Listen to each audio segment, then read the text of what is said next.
Hello शिक्षार्थियों, सभी को मेरा नमस्कार।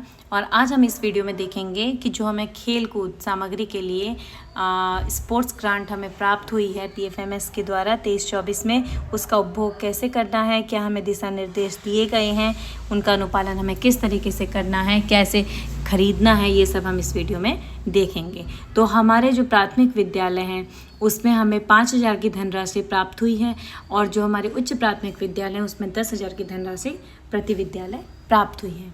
और इसका DCF भी हमें भरना रहेगा प्रेरणा पोर्टल पर। इसका DCF भरकर हमें जमा करना है, लेकिन उसके साथ हमें फ़ोटो के साथ जमा करना है। जो सामग्री आपने क्रय की है उसकी फ़ोटो भी हमें प्रेरणा पोर्टल पर अपलोड करनी है और इसकी जो ट्रैकिंग है वो लखनऊ से की जाएगी। तो सभी लोगों से अनुरोध है कि अच्छी तरीके से अपनी क्रय सामग्री का जो आप क्रय करें और उसके बाद उसका DCF भरें। तो हमारे पास एक दिशा निर्देश आया था और हमारे पास एक जो शासनादेश आया था सदस्य समिति का हमें गठन करना था, परंतु जो त्रिसदस्यीय समिति का हमें गठन करना था, ये बाद में ये आदेश संशोधित हो गया था। और उसके बाद जो हमारे पास आदेश आया था, जो हमारा विभाग है, शिक्षा निदेशालय है, वहाँ पर ये कहा गया था दूसरे आदेश में, संशोधित आदेश में, कि हमें 4 सदस्य जो समिति है उसका गठन करना है। तो 4 समिति सदस्य का गठन करना है।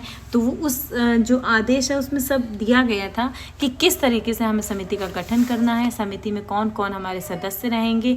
तो इस तरीके से कुछ उसका प्रारूप था। आप देखिए, प्रधानाध्यापक जो कि अध्यक्ष रहेंगे, खेल कूद शिक्षक या प्रभारी शिक्षक जो कि उसके सदस्य रहेंगे, और अलग अलग विषय के उपलब्धता अनुसार शिक्षक, लेकिन एक महिला शिक्षक होना चाहिए, क्योंकि कई स्कूलों में अगर शिक्षकों की संख्या ज़्यादा है और वहाँ महिला भी मौजूद है तो महिला का चयन अवश्य ही किया जाएगा। लेकिन कहीं ऐसा भी हो सकता है कि एक ही शिक्षक हो तो वहाँ पर अलग अलग विषय के शिक्षक का कोई मतलब नहीं रह जाता, वहाँ उसी शिक्षक को हमें सदस्य माना जाएगा। उसके अलावा इन 3 के अलावा एक जो हमारा सदस्य वो भी बहुत महत्वपूर्ण सदस्य है, जो कि हमारे छात्रों में से होगा और ये नामित होगा, जो कि खेल शिक्षक द्वारा या प्रधानाध्यापक द्वारा नामित किया जाएगा। और इन्हीं की सबकी सहमति के द्वारा, चारों की सहमति के द्वारा जो क्रय समिति है जो ये 4 सदस्यों की क्रय समिति है, ये इसके अनुसार ही हमें जो क्रय सामग्री है वो खरीदनी है, क्रय करनी है।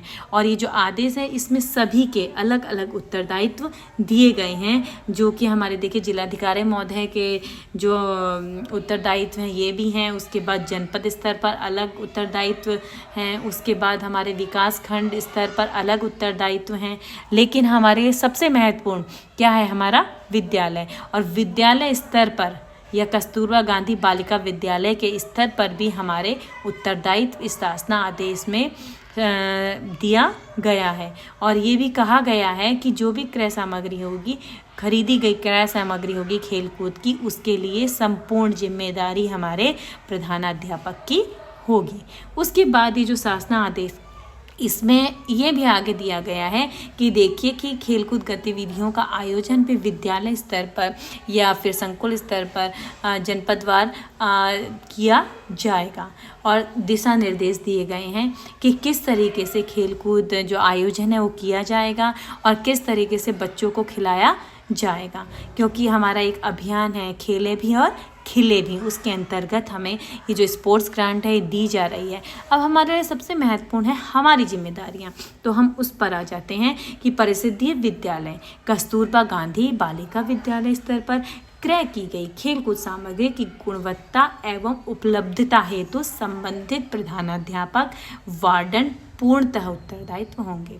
जो भी सामग्री खरीदी जाएगी, बेशक क्रय समिति की सबकी उनके सुझाव से खरीदी गई है, लेकिन अंतिम जिम्मेदारी हमारे जो प्रधानाध्यापक हैं या इंचार्ज प्रधानाध्यापक हैं उन्हीं की रहेगी। तो बहुत सोच समझकर हमें जो सामग्री है उसका क्रय करना है। परिषदीय विद्यालयों कस्तूरबा गांधी विद्यालयों में क्रय की गई खेलकूद सामग्री का प्रेरणा पोर्टल के माध्यम से ट्रैकिंग की जाएगी। मैंने आपको शिक्षक साथियों पहले बताया कि एक DCF भी हमको भरना है, और DCF जो हमको भरना है उसके साथ हमारी फ़ोटो भी, जो क्रय की गई सामग्री है उसकी फ़ोटो भी हमारे पास होनी चाहिए, उपलब्ध होनी चाहिए। DCF हमें फ़ोटो के साथ ही भरना है। क्यों? क्योंकि उसकी ट्रैकिंग की जानी है और प्रेरणा पोर्टल से ही ट्रैकिंग की जाएगी। अब कैसे की जाएगी? देखिए, सपोर्टिव सुपरविज़न या विद्या समीक्षा केंद्र से प्राप्त डाटा के आधार पर हमारी जो ट्रैकिंग है की जा सकती है खेलकूद सामग्री की। उसके बाद प्रेरणा पोर्टल पर विकास खंडवार स्पोर्ट्स अनुदान के अंतर्गत की गई खेल सामग्री के डाटा कैप्चर फॉर्मेट के आधार पर। डाटा कैप्चर वही है दोस्तों, जो हमारा DCF फॉर्म है वो हमको भरना है। तो सभी शिक्षक छात्र इस बात का जरूर विशेष तौर पर ध्यान दें कि क्रय सामग्री को अच्छी तरीके से खेलें। विद्यालय अनुसार जो ज़रूरत है वही क्रय सामग्री, खेलकूद की क्रय सामग्री ली जाए। अब इस तरीके से एक उपभोग प्रमाण पत्र भी हमको जमा करना पड़ेगा और उस उपभोग प्रमाण पत्र में जो हमारा पत्रांक है वो लिख दिया जाएगा, दिनांक, जनपद का नाम, और इसके बाद जो हमारा विकास खंड है उसका नाम आएगा, हमारे विद्यालय का नाम आएगा और हमारे विद्यालय में कितनी धनराशि आई वो हम भरेंगे। हमारे विद्यालय में कितनी धनराशि आई, अब हमने जो धनराशि आई उसका कितना व्यय किया। अगर हमारे विद्यालय में 5,000 की धनराशि आई, हमने 5,000 का ही व्यय कर दिया तो 5,000 हमारी धनराशि में आ जाएगा स्वीकृत में और 5,000 ही हमारा व्यय में आ जाएगा।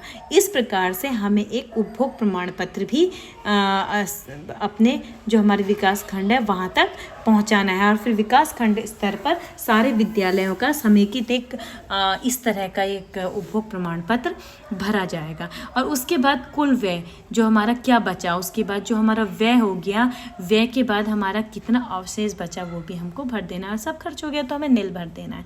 इस तरह से दोस्तों हमने भी अपने विद्यालय में एक समिति गठित करी, लेकिन हमने जो समिति गठित करी उसका जो लेखा जोखा था वो हमने अलग से रजिस्टर न बना के जो हमारी खेलकूद पंजिका थी उसी में हमने उस जो समिति थी उसका अंकित कर दिया। इस तरीके से देखिए आपको दिखाई दे रहा होगा कि आज दिनांक इतने को इतने ने इन्होंने जो प्रधानाध्यापक हैं उन्होंने SMC के अध्यक्ष और सभी को बुलाकर वित्तीय वर्ष में जो 23-24 में हमें आदेश दिया गया था कि विद्यालय स्तर पर खेलकूद समिति का गठन होना है। तो इसमें सूची है कि संयुक्त सचिव स्कूल शिक्षा एवं साक्षरता विभाग शिक्षा मंत्रालय भारत सरकार द्वारा राष्ट्रीय शिक्षा नीति 2020 के उद्देश्य को ध्यान में रखते हुए संशोधित दिशा निर्देश खेले भी और खिले भी। दोस्तों मैंने बताया था एक कार्यक्रम है खेले भी और खिले भी, उसके अंतर्गत ये ग्रांट जारी की गई और कमेटी का गठन किया जा रहा है। अब कमेटी का गठन में जो हमारी समिति है उसमें देखिए शिक्षा मंत्री भारत सरकार खेलकूद अनुदान वर्ष 23 में इस समिति का गठन हुआ, जिसमें प्रधानाध्यापक जो कि अध्यक्ष हैं, खेलकूद शिक्षा प्रभारी अध्यक्ष जो कि सदस्य हैं, फिर तीसरे सदस्य अलग अलग विषय जो शिक्षक के उपलब्धता के अनुसार, मैंने पहले भी बताया था अगर ज़्यादा शिक्षक हैं तो एक महिला को जरूर रखना है तो वो भी सदस्य रहेंगे। और उसके बाद एक चौथा जो हमारा नामित छात्र होगा जो कि हमारे खेलकूद शिक्षक हैं या प्रभारी शिक्षक हैं या प्रधानाध्यापक है सहमति से रखा जाएगा, वो मॉनिटर होगा हमारा, उसको भी हमें समिति में गठित करना है। इस प्रकार 4 सदस्य हमारी है जो क्रय समिति है इसका गठन हुआ। तो अतः विद्यालय को खेलकूद ग्रांट के अंतर्गत 5,000 रुपये प्राप्त हुए हैं। जो हमारा विद्यालय है वो प्राथमिक विद्यालय है तो प्राथमिक स्तर पर हमको 5,000 की धनराशि प्राप्त हुई थी। अब जो खेलकूद समिति द्वारा विगत वर्ष जो हमारा इस समय वर्ष चल रहा है, क्योंकि दोस्तों जो हमें ग्रांट प्राप्त हुई थी वो 2023-24 की ग्रांट प्राप्त हुई थी, तो उसके अनुसार कि खेलकूद समिति द्वारा विगत वर्ष 23-24 में जो खेलकूद समिति ये 4 सदस्य जो ऊपर वर्णित किया गया है, इन 4 सदस्य जो समिति है इसका गठन किया गया और समिति के जो निर्देश दिए गए उसके अनुसार ही हमारे विद्यालय में जो क्रय सामग्री है, जो खेलकूद सामग्री है उसका क्रय किया गया। तो इस कैसे देखिए जो क्रय की गई खेलकूद सामग्री का आकलन कर सामग्री क्रय की जानी है, ये हमने सबको बता दिया था। और खेलकूद क्रय की गई सामग्री का स्टॉक पंजिका में और पुस्तकालय एवं खेलकूद पंजिका में भी अंकन किया जाना है, जो कि हमने इसमें कर दिया और इसके साथ साथ स्टॉक पंजिका में भी इसको अंकित कर दिया गया है। और यह कार्य किसके द्वारा किया जाएगा? जो हमारा खेलकूद शिक्षक है या खेलकूद प्रभारी शिक्षक है उसके द्वारा किया जाएगा। और वही शिक्षक ध्यान रखेगा कि उसको खेलकूद गतिविधियों का आयोजन समय समय पर कराना है।